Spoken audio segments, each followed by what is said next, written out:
नमस्कार। पिछली कक्षाओं में हमने पढ़ा कि उद्धव जब ब्रज में आते हैं तो वहाँ पर गोपियों से निर्गुण की उपासना का आग्रह करते हैं, ज्ञान का उपदेश देते हैं, किंतु गोपियाँ अपने कृष्ण के प्रति एकनिष्ठ प्रेम के द्वारा उनके ज्ञान के उस गर्व को भी दूर कर देती हैं। उद्धव गोपियों के एकनिष्ठ प्रेम से प्रभावित होकर चले जाते हैं और फिर जब वो बाहर निकलने लगते हैं, अपने रथ पर चढ़ जाते हैं, उसके बाद अनेक गोप वगैरह नंद बाबा उनसे कहते हैं कि जाकर कृष्ण से कहना, भागवत में इसका वर्णन है, मनसो व्रतयो नह स्यु कृष्ण पादाम्बुजाश्रया वाचो विद्यामि निर्नाम्ना कायस्थ प्रहलानादिषु। अर्थात मन से हमारा मन सदैव कृष्ण में ही लगा रहे, हमारी वाणी जो निकले उससे कृष्ण का ही स्मरण हो, कृष्ण के चरण कमलों में ही हमारा ध्यान रहे और हमारी वृत्ति भी सदैव कृष्ण के प्रति ही रहे। माता यशोदा भी उद्धव को संदेश देती हैं, वो मोक्ष नहीं जानती, वो कृष्ण से प्रेम, उनके चरणों में प्रेम, इन सब बातों को नहीं जानती। वह एक माता का हृदय है। किसी ने ठीक ही कहा है, खुदा के पास मोहब्बत थी, वह माँ ने ले ली। खुदा के पास हिफाजत थी, वह माँ ने ले ली। खुदा के पास बरकत थी, वह माँ ने ले ली।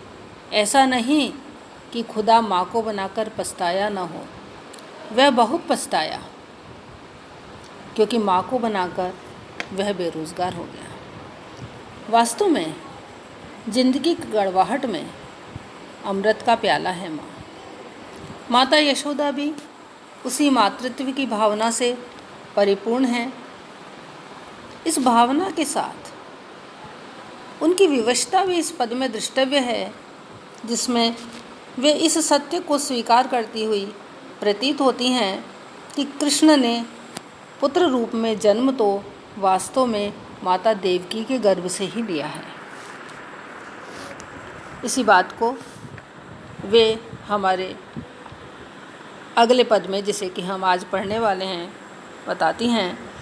संदेशो देवकी सो कहियो, हो तो धाय तिहारे सुत की, मया करत ही रहियो। यद्यपि तेव तुम जानती उनकी, तऊ मोहि कही आवे, प्रात होत मेरे लाल लड़ेते, माखन रोटी भावे।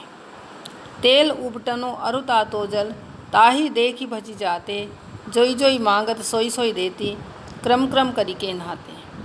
सूर पथिक सुनी मोहि रहने दिन, बड़्यो रहत उर सोच, मेरो अलग लड़े तो मोहन, है करत संकोच। माता यशोदा कहती हैं कि मेरा एक संदेश देवकी को जाकर देना।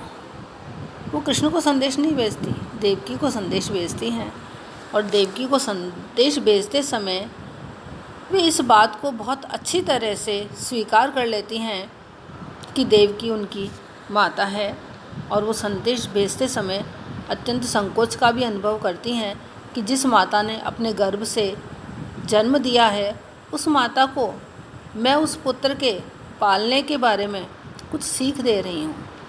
किंतु क्या करें, माँ का हृदय ही ऐसा है कि वह उसे बताए बिना, उनकी आदतों को बताए बिना रह नहीं पाती हैं। वे कहती हैं कि देवकी को जाकर के मेरा यह संदेश देना। सबसे पहली बात जो कहती हैं बहुत ही ध्यान देने योग्य है, हो तो धाय तिहारे सुत की, मया करत ही रहियो। सबसे पहली बात तो यह है कि वास्तव में माता तो तुम ही हो, मैं तो केवल तुम्हारे पुत्र की पालन पोषण करने वाली माता हूँ। हमेशा अपनी कृपा दृष्टि बनाए रखना। यद्यपि टेव तुम जानती उनकी, तऊ मोहि कही आवे। ये माता यशोदा कहती हैं कि निश्चित बात है, तुमने कृष्ण को जन्म दिया है तो तुम उनकी सभी आदतें जानती होगी, लेकिन क्योंकि कृष्ण मेरे पास इतने बड़े हुए हैं तो उनकी जो आदतें हैं उनके बारे में मुझे बताए बिना चैन नहीं पड़ता है। मुझे उनको बताना ही है। सबसे पहली आदत जो उनकी बताती हैं वो यह है कि प्रात होत मेरे लाल लड़ेते माखन रोटी भावे। उठते ही सबसे पहले मेरे पुत्र को मक्खन और रोटी अत्यंत प्रिय है। कहने का आशय यह है कि वह तुम उन्हें अवश्य दे देना। तेल उबटनो अरु तातो जल ताही देखी भज जाते, जोई जोई मांगत सोई सोई देती क्रम क्रम करके नहाते। की आदतों का स्मरण करते हुए माता यशोदा कहती हैं, जब मैं उनको नहलाने के लिए बैठती थी तो तेल उबटन और गर्म पानी देखकर वे भाग जाते थे, और जब वो इस तरह वहाँ भी भागने लगे, अर्थात कहने का आशय यह है कि वे वहाँ भी यही करेंगे। और जब वे ऐसा करें तो मैं बताती हूँ कि मैं क्या करती थी। जोई जोई मांगत सोई सोई देती क्रम क्रम करके नहाते हैं। कहने का आशय यह है कि मेरे पुत्र को एकदम पकड़ करके ज़बरदस्ती नहलाने की कोशिश मत करना। धीरे धीरे करके एक एक चीज़, जो जो उनकी इच्छाएं होती हैं, जो जो जिद वो करते हैं, जो जो चीज़ वो मांगते थे, उन चीज़ों को मैं एक एक करके देती थी। और जब मैं देती जाती थी तब जा कर के वो धीरे धीरे नहाते थे। तो इसी तरह से तुम भी करना। सूर पथिक सुनि मोहि रहने दिन, बड़ो रहत उर सोच, मेरो अलग लड़े तो मोहन है करत सब कुछ। माता यशोदा कहती हैं कि मुझे रात और दिन यही सोच लगा रहता है कि यद्यपि फिर वही विवशता उनके सामने आती है कि यहाँ से ज़्यादा समृद्धि है वहाँ, तो मैं किस तरह से कह सकती हूँ कि वहाँ कृष्ण को कुछ दुख होगा। लेकिन फिर भी माता यशोदा कहती हैं कि वहाँ खूब समृद्धि है, सब कुछ उनके पास है, लेकिन फिर भी मुझे रात और दिन इस बात की याद हमेशा सताती रहती है। इस बात का सोच हमेशा रहता है कि कहीं ऐसा नहीं हो कि मेरा मोहन, मेरा कृष्ण तुमसे मांगने में कुछ संकोच करे, क्योंकि वह संकोची स्वभाव का है।